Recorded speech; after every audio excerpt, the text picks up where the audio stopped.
Countdown 2019 on 99.3 Nigeria Info, where we discuss all the big and significant issues on the road to the 2019 general elections. You can follow the program on Twitter at Countdown 2019NG, at Rotimi Sankore, at Ideas Radio NG, at Awogo Obo, at Sandra Ezekwesili, at Nigeria Info FM. So all of those handles you can follow and tweet. We're also live, which means you can watch this on Facebook.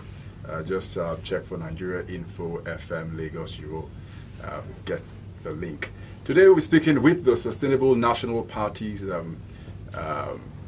presidential candidate. But before that, rather, we'll speak with the governorship candidate of the Social Democratic Party, Dr. Adetokunbo PS. You can tweet at us at our different handles, Twitter if you also got questions. And you can send questions also to our WhatsApp number, which is 0809 597 5805. IOB's Ideas segment is up now, but before that, let me just read the profile of Dr. Adetokunbo PS. He's a senior lecturer at the Department of English, University of Lagos. He's also a public affairs analyst. He lived and worked in the United States from 1986 to 2006. He was actively involved in politics, working on the campaign teams of a number of congressmen and also a former governor of New York, George Pataki. He was an associate professor, Department of African Studies, Brooklyn College. In Nigeria, he worked as a campaign manager of Mrs. Funshaw Williams in the 2007 Lagos governorship poll. He was also Director General of the Musli Obanikoro campaign for the governorship of Lagos State, and then Director General in Lagos State for the re-election bid of former President Goodluck Jonathan and former Vice President Namadi Sambo in 2015. On the 4th of October 2018, he was returned unopposed and declared as the governorship candidate of the Social Democratic Party for the 2019 governorship poll. His motto, education is the antidote to poverty. Thank you very much. And over to you, IOB. Oh, thanks very much, Avo, and welcome to Dr. Adetokunbo Pierce. Dr. Pierce, I guess that in this our section, we deal with integrity, democracy, ethics, and accountability. And I guess that the first question, since you were able to emerge unopposed as the gubernatorial candidate of your Social Democratic Party, the first issue that comes up in a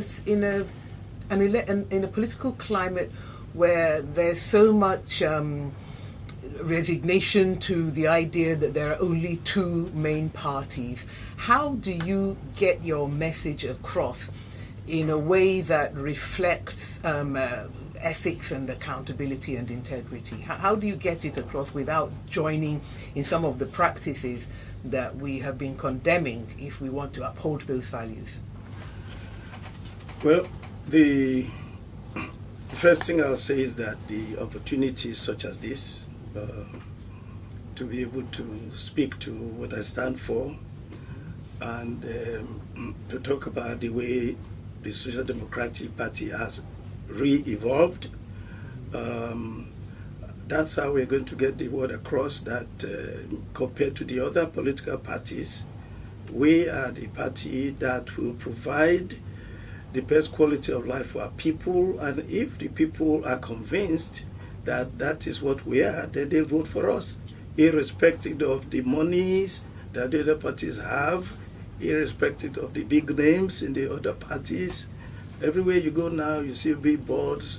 They've bought the whole of Lagos, and that's not going to make the difference in election. So how is your campaign going to be able to deal with that? Do you have volunteers going door to door, or what do you have? About a week ago, there was an online poll that gave the PDP candidate first place, governorship race, and the APC candidate second place, and myself the third place. Mm-hmm. And I tell you, I have not even put up one poster yet. Okay. And if I can come that close, mm-hmm. It just tells you that there's hope. Mm-hmm. Well, I would say that when I was trying to put out some publicity about this, I looked for the Twitter handle of the Social Democratic Party, and I'm sorry to say that I found so many that I had to give up. That they all seem to be different.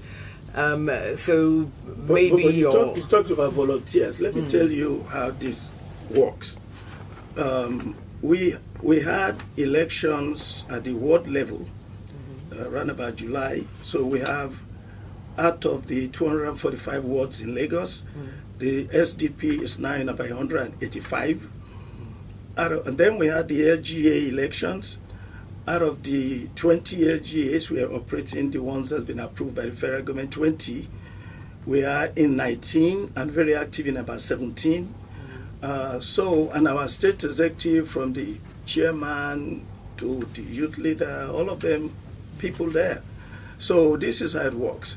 When I'm ready to roll out my flyers and posters, all I do is call a meeting of all the LGA structures and hand it over to them and say, look, when you get to your location, your state, your local government, spread it around. Give them money to buy starch and to put it up. So when I'm ready to start campaigning from local government to local government, the same thing. They invite me, I go. So the structure is there. And the reason why most people, most of the media have been, they ask me and say, but you don't have structure. I said, the reason is we didn't have fighting. We didn't shoot each other when we were doing our elections. The primaries were so peaceful because we... Well, if there was only one candidate and you were returned on the post, why wouldn't they be peaceful? Well, that's part of it. The reason why there were not too many candidates was because it was not about the money. Frankly, I tell you the way I emerged. I myself, I was the organizing secretary and the public secretary of the party, state publicity and organizing. And I was actually mandated to look for a candidate for governor. I did everything. I want to mention the and then people you looked around and found yourself. Yeah, because I asked everybody, including some people running in these major political parties.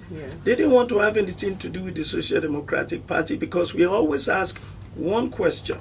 If you want to come to a party, are you committed to restructuring?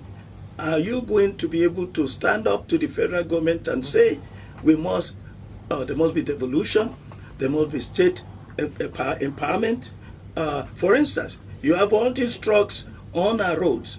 The federal government is involved in activities that's creating problems in Lagos State. We must challenge that.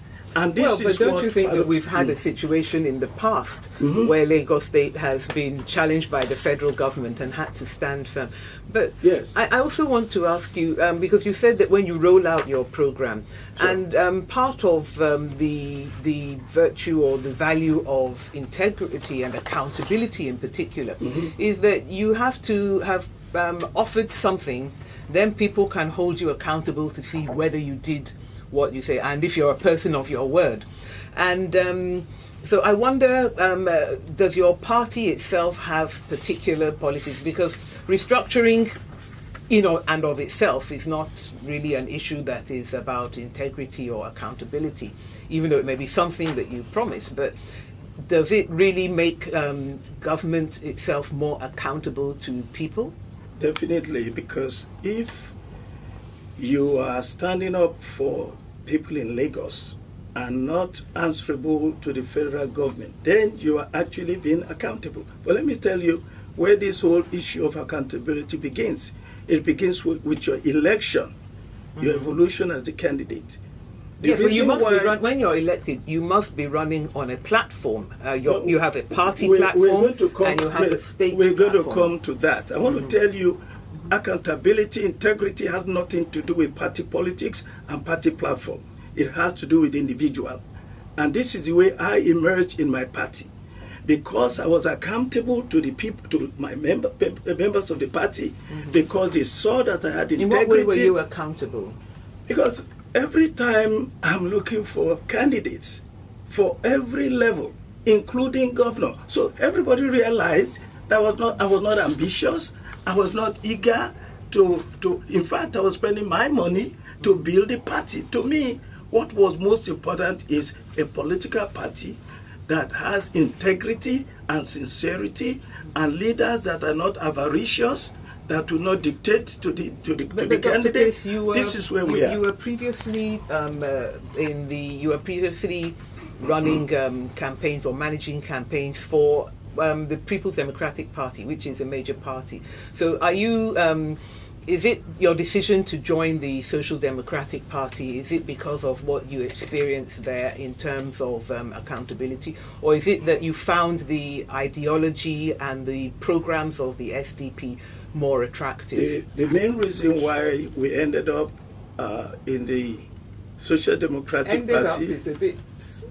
Well, because I was first in the. I've been a member of the People's Democratic Party. Mm-hmm. I've been a member of the Action Congress. Mm-hmm. But the point is, the last round was the lack of integrity and the lack of accountability, lack of respect for rule of law, laid down rules that are found in the PDP that made us. That is Professor Jerry Gana. Some founding members of the PDP leave the PDP to go to the SDP. This is the first time, in my opinion, that you're going to have a political party that is totally based on ideology. So what is the ideology of your party then? The Social Democratic Party is a welfarist party. What does that mean? It means that full commitment to free education, free health care, affordable housing, mass transport, and respect gender sensitivity and respect for young people coming into the party. And I can tell you how we have put all of this into practice. Because when we were preparing, looking for candidates, I had several meetings with not too young to run the people. I had several meetings with students at the universities.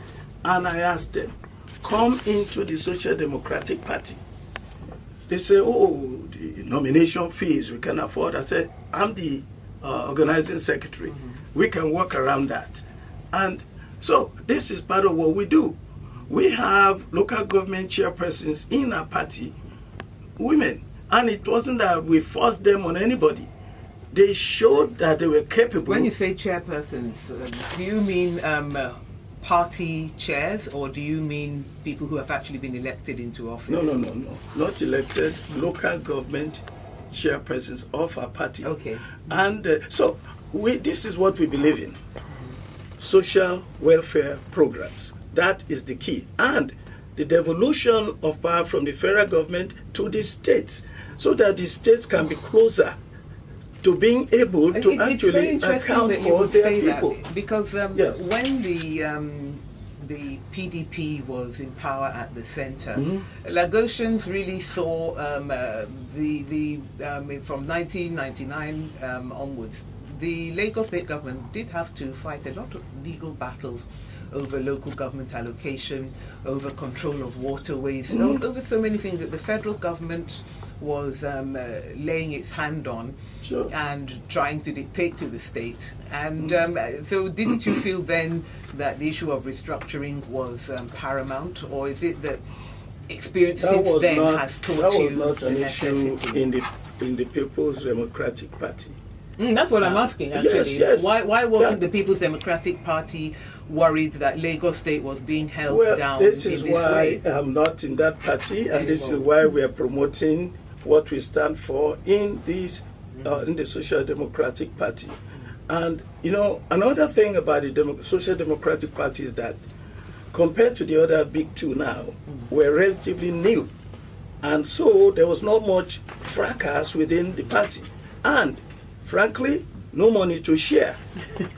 So you didn't find a lot of these people coming into SDP, which has not polluted the SDP. Okay. Which has kept the SDP. So you think that money politics is something that diminishes accountability and integrity in politics? Well, what happens if you are conducting an election and you don't have the money to pay for the nomination? One of the parties was 22.5 million for governor. Another was 15 million. Our party was 5 million and negotiable. so it just shows you the difference. And if it was 22 million, I would have to go and beg some godfather. But wouldn't you then apply, source the money from your teaming supporters across the state? Well, you get teaming supporters when you start campaigning, not Okay. before. So it's your party, your friends, and so on. Okay. And the bigger parties, it's all about the money. If you don't have money, a godfather will sponsor you. When that godfather sponsors you, which is what happens in the PDP and the APC now, the godfather then controls the party. It Well, dictates I the tune. think that the history of Nigerian politics is, the road is strewn with the battered corpses of godfathers who thought they could control their people. Well, but in found the that- meantime, the people suffer. In the meantime, the people suffer, and whatever happens with the godfather, the godson still is corrupt, because he comes there now, he becomes the new godfather. This is what we must stop, and this is what we are beginning to see the end of with the Social Democratic Party. And well, I think that on that stirring note of freedom from godfathers and integrity in politics, liberation from money politics, I think I want to thank you, Dr. Pierce, for giving us some insight into how ideas, that is integrity, democracy, ethics and accountability, will feature in your position if you were to succeed in being elected as governor. And I want to thank you very much for being my guest on this portion of the show. Before I hand over to you, Rotimi, I want to let listeners know that you can get our previous episodes on the Ideas website, which is ideasradio.ng. And also, of course, you can always get hold of me at Nijama on Twitter if you feel so inclined. But I feel